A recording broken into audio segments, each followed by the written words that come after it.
Hello everyone, আমি প্রীতি গল্প আড্ডা চ্যানেলে আসার জন্য সবাইকে ধন্যবাদ। আজকের ভিডিওটা খুব গুরুত্বপূর্ণ, তাই শেষ পর্যন্ত দেখতে থাকো। ওপার বাংলা অর্থাৎ বাংলাদেশে এখন চলছে আন্দোলনের তৃতীয় পর্যায়। আন্দোলনের বিষয় হলো কোঠা সংস্কার, যেটা বেশ অনেক সময় ধরেই চলে আসছে।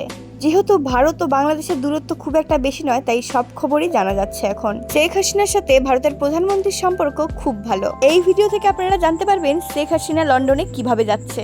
প্রথমে আপনাদেরকে বলি এই কোঠা সংস্কারটা কি।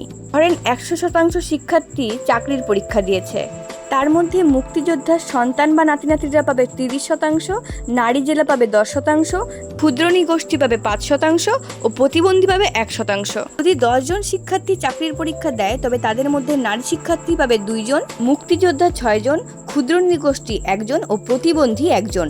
এর ফলে যারা সাধারণ শিক্ষার্থী, যারা চাকরি পাওয়ার যোগ্য, তারাই চাকরি পায় না। তাই এই আন্দোলনটি একটি বড় আকার ধারণ করেছে।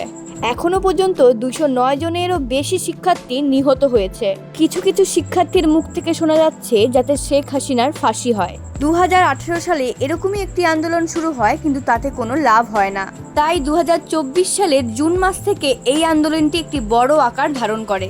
এখনো পর্যন্ত এটা জানা যাচ্ছে যে শেখ হাসিনা তার পদত্যাগ করেছেন, কিন্তু তিনি প্রধানমন্ত্রীর মতন একটি বড় পদে থাকা সত্ত্বে কেন পদত্যাগটি করলেন? কারণ হচ্ছে বাংলাদেশের প্রতিটা মানুষ তার উপরে ক্ষিপ্ত হয়ে গিয়েছে।